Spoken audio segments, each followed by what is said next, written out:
Hello everybody. Today I get the privilege to preach a sermon it's about evangelizing. So the title of my sermon today is called Reaching Out to Old Friends and Family. Come on. I mean, your friends don't have to be old, but just like, from the past. If anyone was a little bit confused, that's what I was talking about. Yeah. So the 4 categories that you could be in today. The first one's pretty good. Is you know how to reach out to old friends and family, but you don't know. And you also know why you're reaching out to them. All good, perfect. The next one is you know how to reach out to them, but you don't actually know why you're reaching out to them. The next category is you know why you're reaching out to them, but you just don't have the skills. You don't know how to do it. And the last category is you don't know how and you don't know why. What do? That's what I'm here to do today. It's to teach you how. So firstly, we're going to look at some scriptures. And these are all the scriptures that are really going to dive into what this is all about. Why, how Jesus did it, all the examples.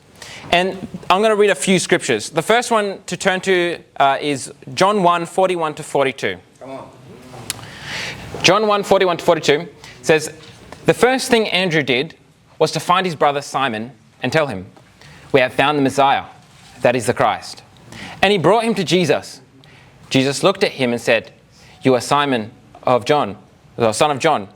You will be called Cephas, which translated is Peter.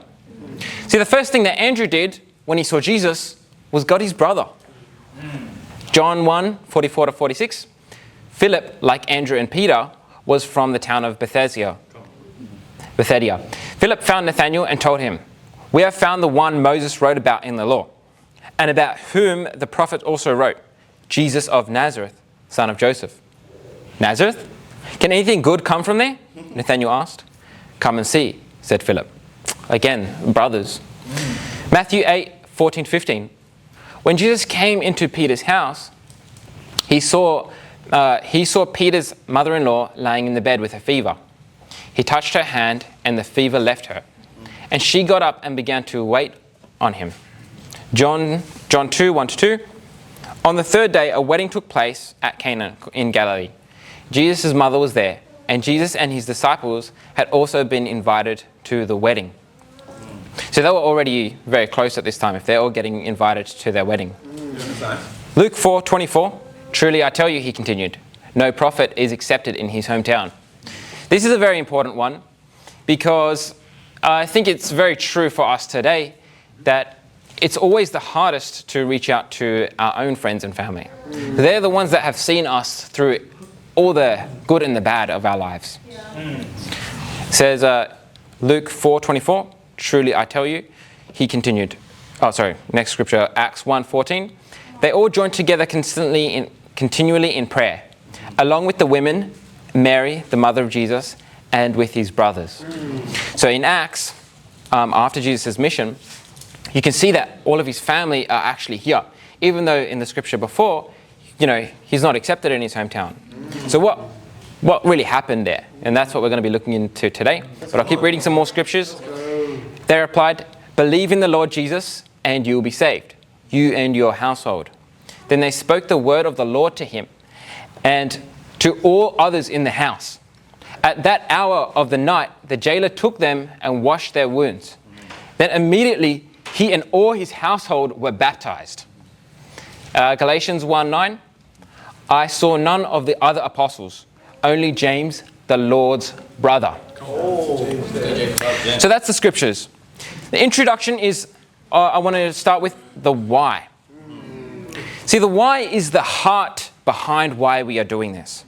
Actually, in Acts, it continues, it says, the jailer brought them into the house and set a meal before them. He was filled with joy because he had come to believe in God, and he and with his whole household. See, for most of us, no other people can pull our heartstrings as much as our close friends and family. They can influence us for the good, but also for the bad. And in the exact same way, what we're here to do is, because we have the opportunity to influence them for the good as well, bring them to Christ. Unfortunately, we could also influence them for the bad. So we try to stay clear of that. Like Jesus, we can push through the initial resistance, the persecution, the hurt, to see them won to Christ. Surely, there can be no greater joy than seeing your closest relationships become Christians. I have the privilege myself of being able to see my brother Stephen, my sister Christine, be baptized. And I get to sit with them in church. We get to talk about, doctrine or whatever, clash, everything. But imagine how much more joy it would, I can imagine how much more joyful it would be if my whole family were here. Yeah. And it's exactly what the scripture says. That jailer was filled with joy because he had his whole family who believed. See, there's surely there can be no greater joy than having your family, family baptized and your closest friends. It can be your parents. It can be your kids if you have kids.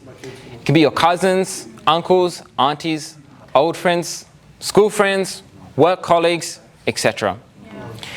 In terms of how this helps the kingdom, Jesus chose brothers to be his inner circle. That was the apostles he chose. He was very specific. He could have chosen people who were the most talented or had the most natural skill. But he chose people who he knew were going to bring their family along. He chose Peter, Andrew, James, and John. This would have strengthened the unity so much in the early church. So even some examples that we have. I think of my brother-in-law, Eric, who he's not here today, but him and his brother, Sean, were actually on the mission team from America that planted the Sydney church. And their bond together is what kept them strong and what eventually led to us being able to be here today. Also, there's so many other churches in Austria, China, and we'll see that soon enough for the conference in Manila. Though I think of another example, which is Jenna and Megan. See, their relationship, their sibling bond together has helped them to both become leaders in the churches today. Megan is leading the church here in Brisbane, and her sister Jenna is actually leading the church in Auckland. Yeah, so it is a very special thing to have your sibling with you in church. Even Jesus' half-brother James led the early church, James, from Jerusalem. And that's in Acts 15, verse 13. Imagine having a Jesus look-alike preach to you weekly. Imagine how lucky these guys would have been. They just saw Jesus, do thousands of miracles, raise from the dead. And his own brother is still here, preaching the word to them. See, with unity, it's the most difficult issue in the kingdom today. Anything that promotes unity between leaders is a really good thing. One example as well is the Antolans. So their daughter, Colleen, married Ricky Challenor. And now they have another daughter as well. So these guys, Ricky is now the Antolans' son-in-law. And they help lead many churches around the world now and have had a huge impact, with that relationship. See, the why. Who this type of evangelism reaches like nobody else. Reaches your dad, your mum, it can be your stepdad, stepmum, siblings, cousins, second cousins, aunties, uncles, your parents' friends. Really going after your old friends. You're from junior school, from high school, from university. I know I don't have that experience, but a lot of yous do. All those other non-career jobs, Could have been your first job, your second job, even your third job. See, these people who have built a relationship with you, it's a very special thing to reach out to them, because this type of relationship that you would have built with these people is invaluable. It's something that only can come with time. It comes with heartaches, with trials, with butting heads. But once you have them, it's so valuable to bring them into the kingdom. So you have an obvious reason to reconnect with them. Make time and a concentrated effort to make an exclusive list and just go after reaching out to them. Just randomly, I was going through some old friends in my Facebook, and just some people that I used to go to school with. And one of them, as I was scrolling through his photos, I saw a Nauruan flag. Oh. And yeah, just in Gympie, of all places. And so I showed Oek and I showed Gideon, and we saw some mutual friends, and we're like, what the heck? Saw them hanging out with their old school friends or people that they know, and I just straight away messaged him. I was like, bro, I didn't know you were Nauruan. I have some Nauruan friends at church. You should come around. And it was just really fun. I was just so excited to see this connection that I never knew that I'd been going to school with a Nauruan. See, you have a far greater chance of having an impact with them rather than a complete stranger. It's also a lot of fun, catching up with your old friends and family, seeing how they're doing, what's been going on in their life. But yeah, point 1, how we evangelize this way. I'm glad you asked.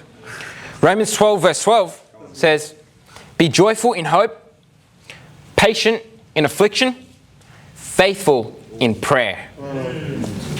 See, reaching out to family as a Christian involves a blend of consistent prayer, modeling Christ-like love through your actions, gentle and respectful dialogue. Focus on building genuine relationships rather than making your family members a project. Ensuring your life reflects kindness, forgiveness, and sincerity. Don't necessarily go straight for just inviting them to church.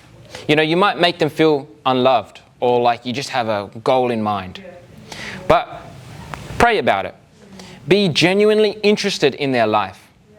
Pray for your family members by name.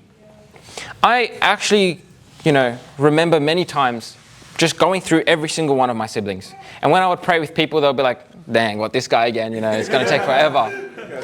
But I would. And I would go through everyone. And the person that I thought the least, I didn't even, consider was my youngest brother, Stephen. I'm like, oh, he's too young, he's still maturing. But little did I know, he'd be the first one from my family to get baptized. And I'm so glad that I prayed for him.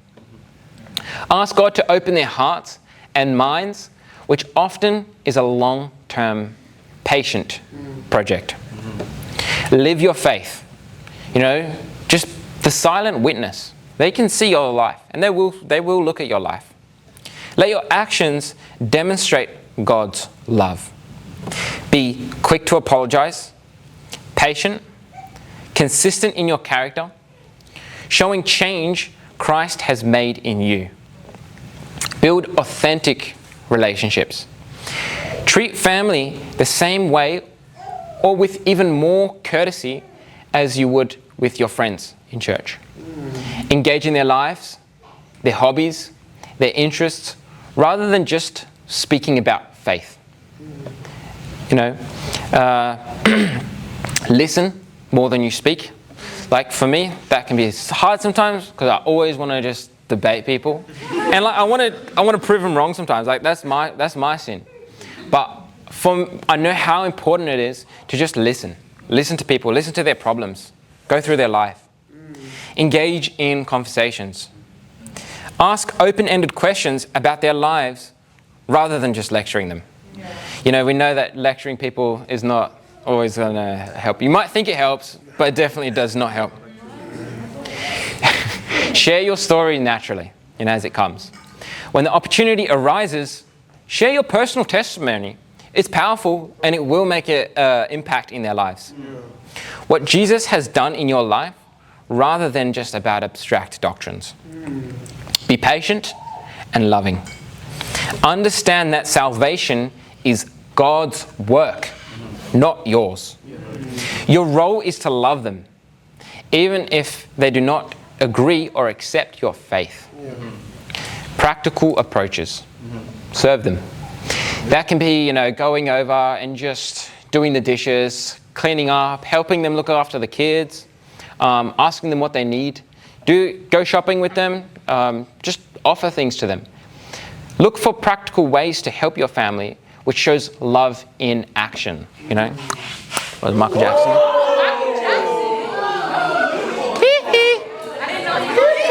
That's right. That's right.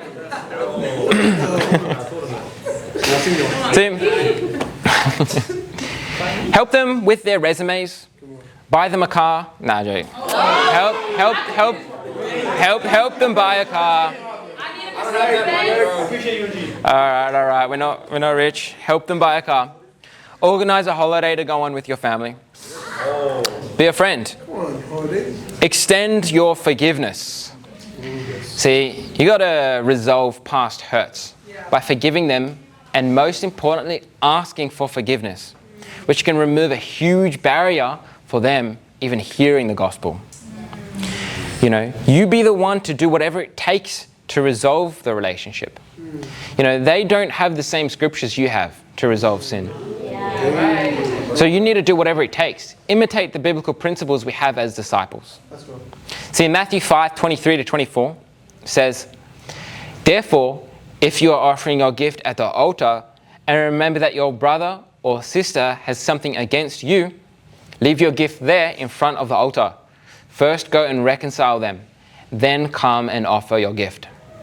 So whatever it takes, even if it's something that they've done and they don't want to forgive you, just do whatever it takes. If it's if they've done something that has really upset you, pray about it. Talk to them about it and resolve that. Use tools that you have at your disposal very carefully. We've been reading some great books. The book, what's it called? The heresy book. Will the real heretics please stand up? That's a really good book. And it was, funnily enough, it was written by an Anabaptist. And my family's Anabaptist. We come from an Anabaptist background. So showing that to my mum, I was really excited. I'm like, "Mum, you should read this book. We teach this, and this is what we preach." And she actually really liked the book. She's actually read it before, and she knows the guy that wrote it. So you can share a lot of things. Share books that it's inspired you. Share articles, videos that you think might resonate with them, but do so respectfully. Mum and my sister Mary they often ask for sermons. They do like watching the sermons. Maybe I'll send them this one if it's good. We'll see. It's great, bro. I love it. But yeah, Mum loves watching the sermons. She's watched a lot of sermons by Joe, by Solomon, and she'll comment on them as well and say how much it's helped her. Maybe you think if it's a bit offensive, just be careful with it. It's nothing wrong with offending them, but maybe in a bit more considerate way. Write cards. Make the most of their birthdays and of Christmases. Some of those things can mean a lot to people. I remember at Christmas, I don't know, I didn't ask Stephen to share this one, but we were just doing Secret Santa, and Stephen wrote a card to my other sister, Lily, and I just saw how she was literally crying. She was so encouraged by the card that Stephen wrote. And, that really means a lot to people. So use whatever opportunities you have. Ultimately, you want to maintain a balance of boldness in your faith and gentleness in your approach. Trust God with the results. Love never fails. See? See? It's right there. See? Your love for one family member might actually not move them, but it will move the hearts of another family member that sees that action. Point 2. The success stories. So, for me, this is huge. A personal example for me is me. What the heck? See, I wasn't evangelized online or on the streets or on the campus, but it was my sister Christine.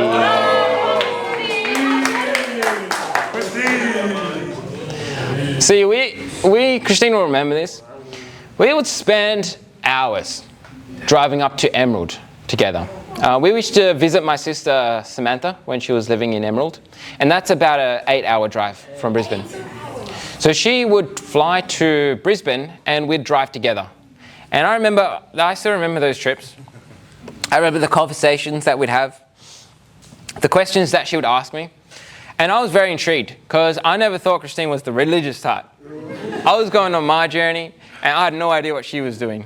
But the questions that she was asking really inspired me. Like, oh wow, like that's really interesting. I never thought about it. Very open-ended questions. And at no point did I ever feel like, she's attacking my faith.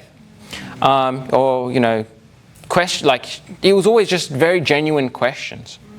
She even came out to the church that I was going to and she gave a very honest take.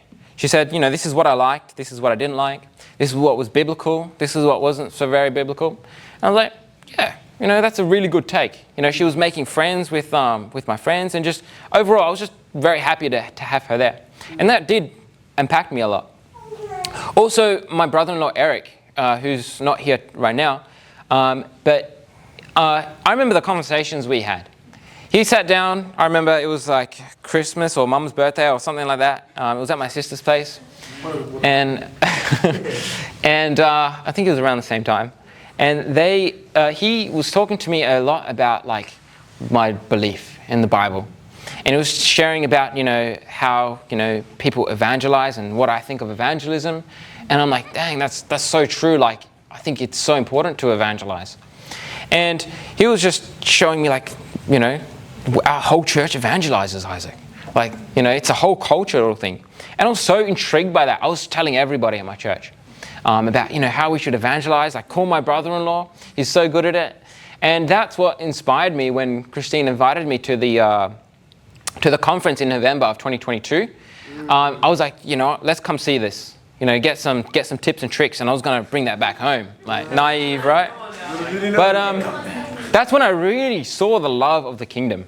That's when I saw everyone get together with love, the singing, the dancing, the honesty, everything. Like, it really touched my heart to even hear the sermons. That it was true that everybody evangelized. Yeah. So that's for me.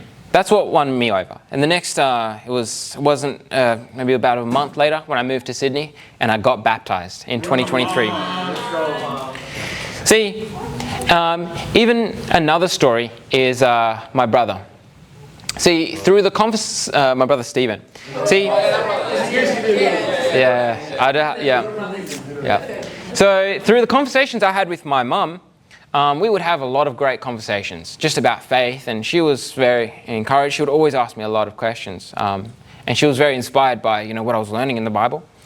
And she was so inspired by my life that when Stephen was going through a hard time, Mum made it her job and effort to say, Stephen, move in with your brother Isaac. Mum wasn't even going to the church.